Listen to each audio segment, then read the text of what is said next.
की principal investigator हैं और उनके साथ में जो दूसरे हमारे कलीग हैं जो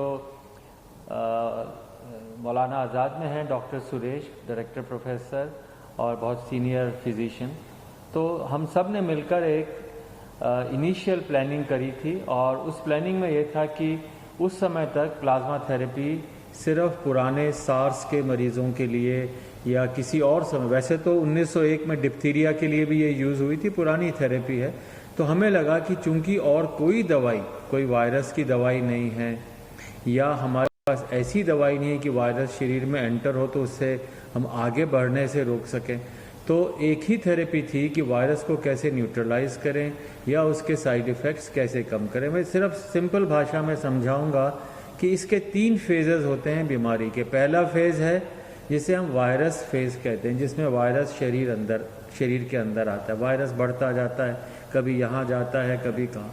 सेकंड फेज़ होता है जिसे पल्मोनरी फेज़ कहते हैं, जिसमें लंग के अंदर इंजरीज आने लग जाती हैं और उसके कारण उसको ब्रीदिंग की डिफ़िकल्टी, सांस की डिफ़िकल्टी। और थर्ड फेज़ जो होता है जिसमें साइटोकाइन रिलीज़ होते हैं, मतलब शरीर ऐसे सारे चीज़ें प्रोड्यूस करता है कि वायरस को अपन मार सके।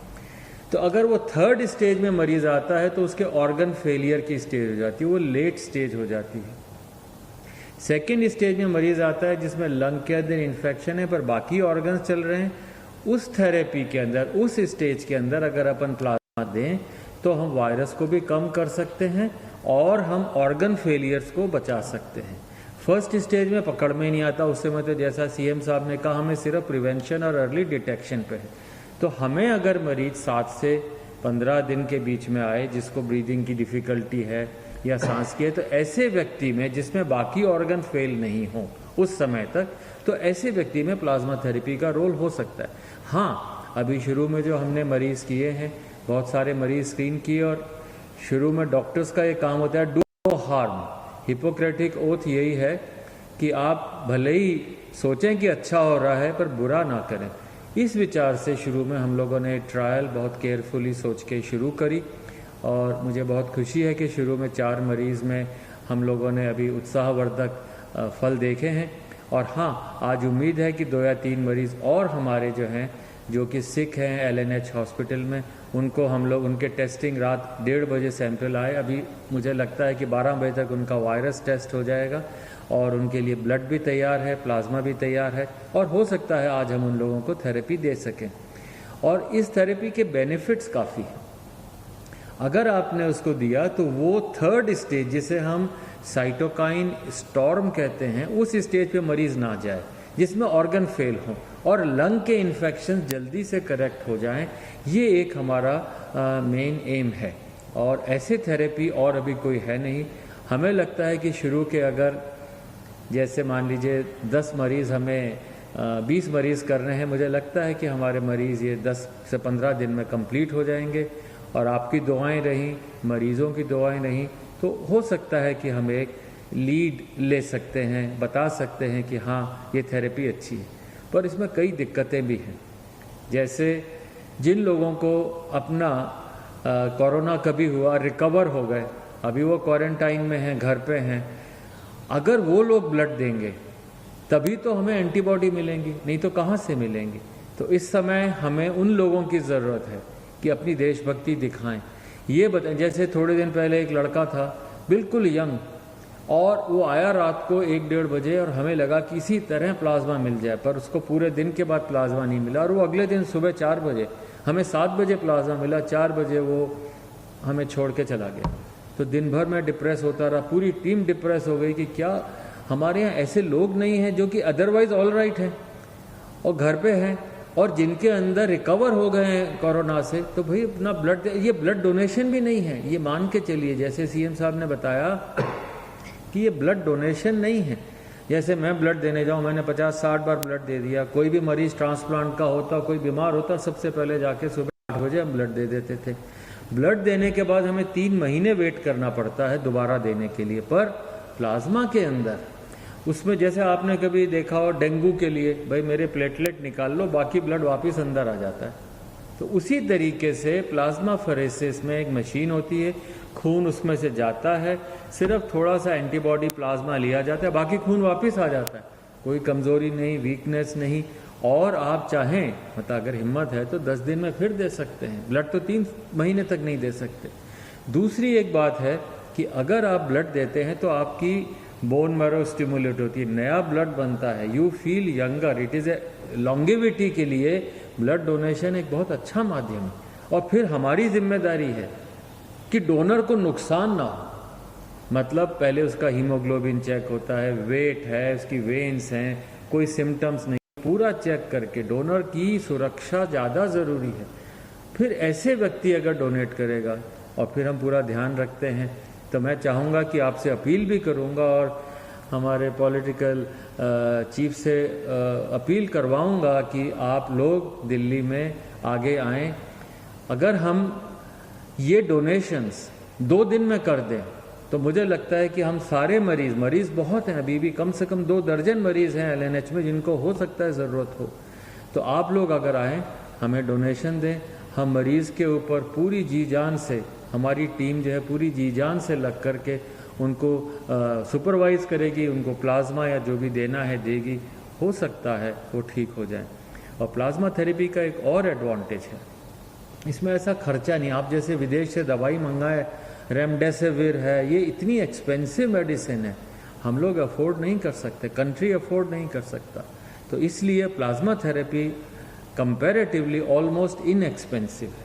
तो मुझे लगता है और नेक्स्ट 10 दिन में मुझे लगता है अगली बार फिर हम बेटर रिजल्ट्स बता पाएंगे। सर अभी जो 4 हुए हैं उनके अगर आप रिजल्ट्स बता सकें। सर अभी जो 4 हैं, आपने मुझे पूछा, अच्छी खबर ये है कि उनमें से हो सकता है 2 आज या कल तक अस्पताल से जाने लायक हो जाएं, बल्कि उठ के बैठ के नाश्ता कर रहे हैं। वही आदमी जो वेंटिलेटर पे जाने की स्थिति में हो सकता था वो बेटर है और छुट्टी मिलने के आसार हैं, इस हफ्ते के अंदर छुट्टी मिल जाए ऐसी उम्मीद है।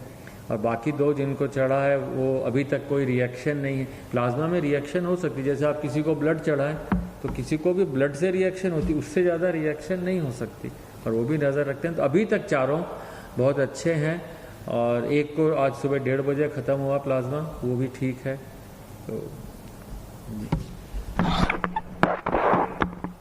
तो अभी मेरे पास जो अस्पताल से डिटेल्स हैं, 4 जो मरीज थे उसमें से 2 मरीजों को मंगलवार को प्लाज्मा दिया गया था, तो आज 3 दिन हो गए उन्हें प्लाज्मा दिए हुए। वो दोनों आईसीयू में थे और मुझे एलएनजेपी के मेडिकल डायरेक्टर जो हैं उन्होंने बताया है कि शायद आज उनको आईसीयू से निकाल के वार्ड में शिफ्ट कर दिया जाएगा। पहले उनकी तबीयत बहुत ज़्यादा ख़राब थी। टेक्निकल टर्म्स में अगर हम देखें तो पहले पेशेंट का रेस्पिरेटरी रेट यानी कि सांस लेने का रेट 30 था, 15 होना चाहिए, 30 था, 30 बहुत ज़्यादा माना जाता है। ऑक्सीजन सेचुरेशन लेवल उनका 85% था, ये 95% होना चाहिए, ये भी बताते हैं बहुत सीरियस होता है। तो ये दोनों चीज़ें बहुत सीरियस थी। प्लाज्मा देने के बाद अब उनका रेस्पिरेटरी रेट 20 हो गया है और ऑक्सीजन सेचुरेशन 98% हो गया है।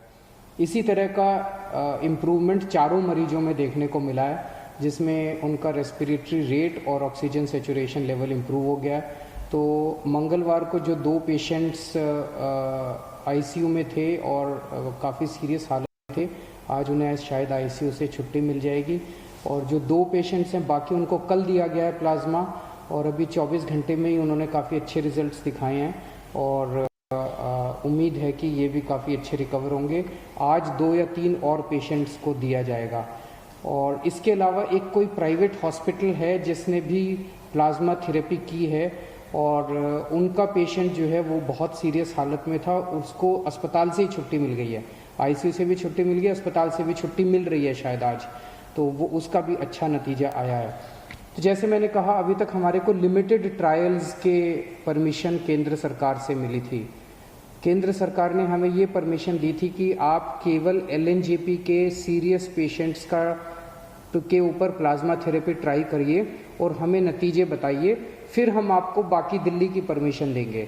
तो अगले 2-3 दिन और हम ट्रायल्स करेंगे और उसके बाद नेक्स्ट वीक हम लोग केंद्र सरकार को पूरे दिल्ली के सीरियस कोरोना के पेशेंट्स को प्लाज्मा थेरेपी देने के लिए अप्लाई करेंगे कि पूरे दिल्ली के सीरियस पेशेंट्स को प्लाज्मा थेरेपी देने की हमें इजाज़त दी जाए। मुझे उम्मीद है कि वो भी इजाज़त हमें जल्दी मिल जाएगी, तो उसके बाद दिल्ली के किसी भी अस्पताल के अंदर कोई भी कोरोना का अगर सीरियस पेशेंट है उसको हम ट्राई कर पाएंगे, उसको हम प्लाज्मा थेरेपी दे पाएंगे। फिर से मैं कह दूँ, ये इनिशियल नतीजे हैं, अभी कोई हम ये ना सोचें कि इसका कोरोना का इलाज मिल गया और ऐसा कोई इनिशियल नतीजे हैं। इनिशियल नतीजे बहुत उत्साहवर्धक हैं, एक उम्मीद की किरण नज़र आ रही है। और मैं वैसे तो ज़िंदगी ऊपर वाले के हाथ में, और हम हमेशा कहते हैं, सभी डॉक्टर्स भी कहते हैं कि ज़िंदगी ऊपर वाले के हाथ में है। हर डॉक्टर पूरी कोशिश करते हैं अपने मरीज को बचाने की। तो लेकिन एक ये इतनी ऐसे समय में एक ये उत्साहवर्धक खबर है हम सब लोगों के लिए। जैसे डॉक्टर साहब ने कहा, इसमें सबसे अहम रोल डोनर का है, जो कोरोना से ठीक हो गया और वो आके अपना प्लाज्मा डोनेट करता है। तो जैसे डॉक्टर साहब ने, आप में से बहुत सारे लोगों ने डेंगू के लिए ब्लड दिया होगा। डेंगू के लिए जब आप ब्लड देते हैं तो आपका ब्लड नहीं लेते, इधर से नली लगाते हैं, इधर से आपका खून निकलता रहता है, खून में से प्लेटलेट्स निकल जाते हैं और वो खून आपके शरीर में वापस डाल देते हैं। तो प्लेटलेट्स निकाल के खून आपके शरीर में वापस डाल देते हैं, आपको कमजोरी भी नहीं आती। इसी तरह से ये है, यहाँ से खून लेंगे, आपका ब्लड में से प्लाज्मा निकाल देंगे और वो आपका ब्लड वापस डाल देंगे। तो आपको किसी तरह की चिंता करने की ज़रूरत नहीं है। हमारी जितने लोग अभी ठीक होके गए हैं, उन सब लोगों से हाथ जोड़ के निवेदन है कि आप अब दूसरे लोगों की जान बचा सकते हैं। तो एक एक व्यक्ति जो ठीक होके गया है, उसकी जिम्मेदारी बनती है कि वो दूसरों के काम आए। और जब मैं कह रहा हूँ जान बचा सकते हैं, तो आपका प्लाज्मा, आपके खून से लिया हुआ प्लाज्मा केवल और केवल उन्हीं पेशेंट्स को दिया जा रहा है जो बहुत सीरियस हैं। अगर आप प्लाज्मा ना दें तो हो सकता है उनकी मौत हो जाए।